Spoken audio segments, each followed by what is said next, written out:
يَا أَيُّهَا الَّذِينَ آمَنُوا ادْخُلُوا فِي السِّلْمِ كَافَّةً. Assalamualaikum Ustaz. Waalaikumsalam. Semoga Ustaz dan tim serta keluarga senantiasa diberikan kesehatan oleh Allah. Amin ya rabbal alamin. Ustaz izin bertanya, surat favorit saya itu surat Al-Asr. Tetapi saat ini saya trauma untuk melakukan perintah saling menasihati dalam kebenaran dan kesabaran. Saya memiliki 2 saudara perempuan dan ibu yang statusnya janda. Mohon maaf, tidak maksud mengumbar aib, akan tetapi yang sering melakukan perbuatan mendekati zina terang-terangan bertahun-tahun, Ustadz. Saya nasihati, saya doakan, saya sarankan segera menikah. Saya berusaha masuk dalam kondisi yang tepat, namun puncaknya adalah beberapa hari yang lalu. Saya sangat kecewa Ustadz. Saya marah, saya malu sebenarnya. Saya sadar setiap orang punya aib dan dosa, tetapi alangkah lebih baik kita tutupi, terutama keluarga saya dari kecil sekolah agama. Apa yang harus saya lakukan, Ustadz? Apakah saya lebih baik diam dan mendoakan saja karena saudara saya dan ibu saya menjauh, bahkan malas berbicara dengan saya? Ya, terima kasih atas pertanyaannya.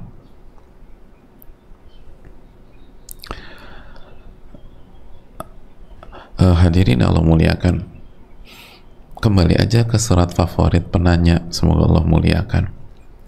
Surat favoritnya kan wal asr, innal insana lafi khusr illa alladhina amanu wa amilu salihat wa tawasaw bil haq wa tawasaw bis sabar.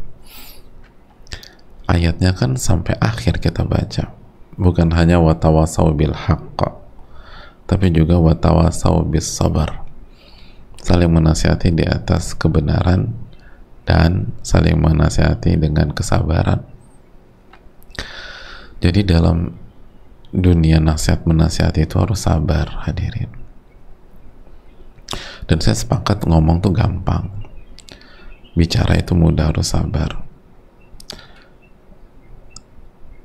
Dan mempraktekannya susah. Dan yang berbicara detik ini tidak lebih baik daripada mendengarkan. Tapi ini adalah amanat yang harus disampaikan, dan kita harus berjuang bersama-sama, saling support untuk bisa saling menasihati di atas kesabaran. Gak mudah, hadirin sekalian, tidak mudah. Hadirin yang Allah muliakan, makanya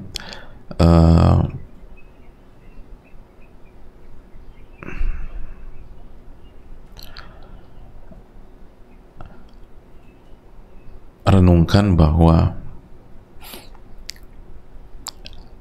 ini tuh memang tidak mudah. Ini pun memang tidak mudah. Dan butuh taufik dari Allah Subhanahu wa ta'ala. Butuh taufik dari Allah Subhanahu wa ta'ala. Dan jangan sampai kita terpancing oleh syaitan.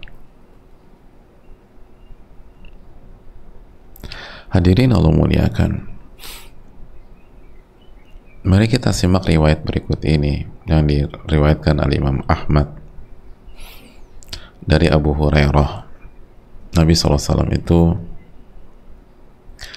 pernah menyampaikan kepada kita, kana rajulan fi Bani Israel, ada 2 orang dari Bani Israel, mutawakhiyain, ini mereka saudaraan nih. Nah, ini kayak pertanyaan penanya, ini kan saudara ya, keluarga sendiri. Nah, ini juga nih saudaraan dari Bani Israel. Fakana ahaduhuma yudhnibu wal akhar mujtahidun fil ibadah. Nah, ternyata kakak adik ini atau 2 saudara ini tuh sangat kontras, hadirin, antara timur dan barat, utara dan selatan. Yang satu hobinya berdosa, maksiat, dan yang satu semangat banget dalam ibadah. Semangat banget dalam ibadah. Fakana la yazalu mujtahidu yara al-akhar ala dhanbi. Dan mereka kan saudaraan ya, hadirin ya. Yang namanya saudara kan saling ngeliat satu dengan yang lain. Sama kayak yang bertanya, aduh aku ngeliat saudaraku sama ibuku atau saudariku sama ibuku kok begini gitu loh. Nah begitu juga yang rajin ibadah itu melihat bahwa saudaranya ini kerjanya berdosa dan berdosa lagi. Ini kok nggak selesai dosanya. Dan selalu dinasihati oleh yang rajin ibadah, fayaqulu aksir, tolong berhentilah dalam bermaksiat, tolong berhentilah dalam berdosa. Terus begitu, kalau ngelihat saudaranya bermaksiat, aksir, berhenti gitu loh, jangan bermaksiat gitu. Nanti ngelihat bermaksiat lagi, aksir, tolong berhenti. Nanti saudaranya bermaksiat lagi, aksir, berhentilah saudaraku. Saudaranya tetap maksiat, hadirin. Sampai jamaah sekalian, di suatu waktu fawajadahu yawman ala dhanbin, suatu hari kembali yang rajin ibadah ini memergoki saudaranya bermaksiat. Udah nggak tahu berapa banyak dipergoki, ya begitu terus. Lalu saudaranya yang rajin ibadah mengatakan aksir, berhentilah bermaksiat. Dijawab jamaah sama yang pendosa ini, khallini wa rabbi abu'itha alaiya raqiba, biarkan aku dengan Rabbku.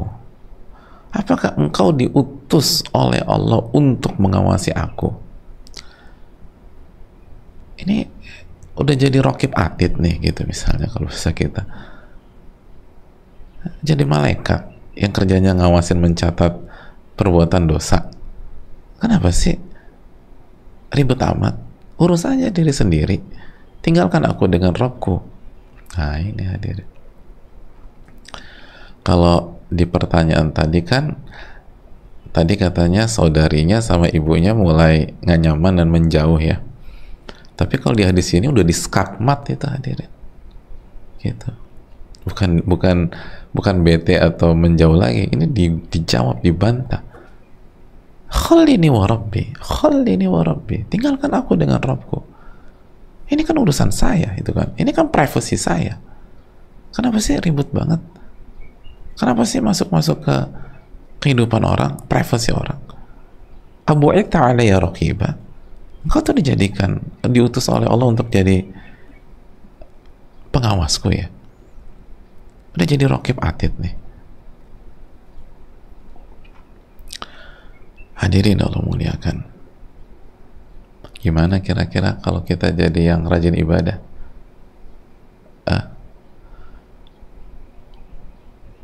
Digituin tuh. Bukannya dapat jazakallah khairan atas nasihatnya, terima kasih banyak udah diingatkan, saya beruntung punya saudara yang selalu mengingatkan saya, aku tuh beruntung banget punya adik seperti kamu yang senantiasa mengingatkan kakaknya. Nggak dapat begitu. Dijawab, khallini wa rabbi, tinggalkan aku dengan Rabbku. Abu'itha alayya raqiba. Coba kalau antum jujur, responnya apa kalau diginiin sama saudara? Gimana? Mas, diapain mas anaknya nih mas? Kamu udah jadi malaikat sekarang ngawasin aku gitu.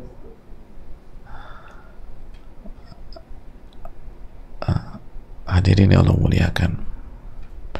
Yang rajin ibadah ini kepancing jamaah, marah dia. Faqal wallahi la yaghfirullahu lak, demi Allah, Allah tidak memaafkan kamu. Aw la yudkhiluka Allahul jannah, Allah nggak masukkan kamu ke surga. begitu, marah, ini maksiat terus, kesal, dijawab, dibantah. La yaghfirullahu lak, Allah nggak maafkan, Allah nggak ampuni kamu, Allah nggak masukkan kamu ke surga. Faqabadha arwahahuma, akhirnya long story short itu, singkat cerita, dua-duanya meninggal dunia, hadirin. Allah cabut nyawanya. Fajtama'a inda rabbil alamin, dan mereka dikumpulkan di hadapan Allah subhanahu wa ta'ala. Hadirin, yang beribadah meninggal, yang rajin ibadah meninggal, yang maksiat, udah maksiat, ngebantah pula, ngejawab pula, meninggal. Nanti mereka dibangkitkan di hadapan Allah Subhanahu wa ta'ala. Nah, kira-kira nih, yang masuk surga siapa, yang masuk neraka siapa? Mari kita simak. Faqala li hadzal mujtahid, maka Allah Subhanahu wa ta'ala berbicara kepada yang rajin ibadah. Akunta bi'alima wa kunta ala ma fi yadi qadira. Allah berfirman, akunta bi'alima, emangnya engkau tahu apa yang akan aku perbuat? Kau bisa mengatakan Allah nggak akan ampuni saudaramu? Namanya tahu. Apakah kamu mampu untuk menentukan sikap Allah Subhanahu wa ta'ala? Ala ma fi yadi, apakah engkau mampu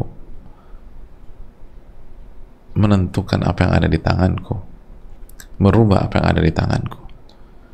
Jadi maksud Allah tuh, siapa yang bilang aku nggak ampunin dia? Siapa yang mengatakan aku pastikan saudaramu masuk neraka? Wa qala lil mudhnib, lalu Allah berfirman kepada pendosa, idhab fadkhulil jannah bi rahmati. Allahu akbar. Lalu Allah mengatakan kepada yang berdosa, yang kerjanya dosa terus, pergilah dan masuklah ke dalam surga dengan rahmatku. Allahu akbar. Masuk ke surga dengan rahmatku. Wa qala lil akhar, dan Allah berkata kepada yang rajin ibadah, idhabu bihi ilan nar. Jadi Allah perintahkan malaikat-malaikatnya, coba bawa dia ke api neraka.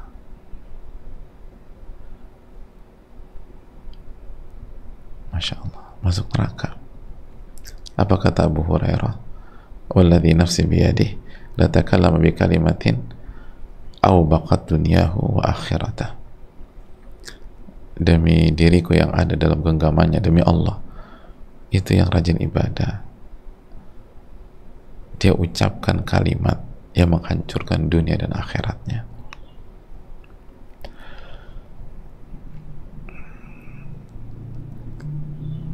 Itu bahaya, hadirin. Apa hak kita mengatakan demikian? Jadi hati-hati dengan talbis iblis. Ketika kita hari ini dikasih kemudahan untuk ibadah, lalu keluarga kita belum dikasih kemudahan untuk ibadah. Seperti hadis ini, syaitan akan memprovokasi kita untuk bosan, untuk jenuh, untuk kesal, untuk sebel, untuk marah. Kalau marah karena maksiat nggak apa-apa, tapi marah melampaui batas, udah terserah deh gitu. Dia kayaknya nggak diampuni oleh Allah, dia kayak masuk neraka. Terus kita mulai merendahkan. Jangan-jangan kita nanti yang kena. Ini hadis ini pelajaran besar loh, hadis. Yang maksiat dimasukkan ke surga karena rahmat Allah, lalu yang rajin ibadah dimasukkan ke neraka karena nggak jaga lisan dan nggak menjaga perasaannya dan berani bicara tentang Allah. Ini menunjukkan masalah iman, masalah nama-nama dan sifat Allah adalah masalah yang sangat prinsipal. Itu bisa menghancurkan amal dan ibadah-ibadah zahir yang selama ini dia lakukan. Makanya pentingnya iman, keyakinan bahwa Allah itu maha pengampun, keyakinan Allah maha penyayang, itu harus besar hadirin. Apalagi kita yang pendosa begini gitu loh, kita harus perkuat sisi itu. Di samping kita nggak meremehkan siksa Allah subhanahu wa ta'ala. Itu yang perlu kita tanamkan bersama-sama. Jadi kesimpulannya tetap mendoakan keluarga kita, lalu tetap menasehati dengan baik-baik. Apalagi ini ada ibu, jangan marah-marah, jangan emosi-emosi. Mendekati zina itu dosa, tapi bersuara tinggi di hadapan ibu juga dosa. Jadi hati-hati, jangan sampai kita ingin menghindarkan keluarga kita dari dosa, jatuh ke dosa yang lain.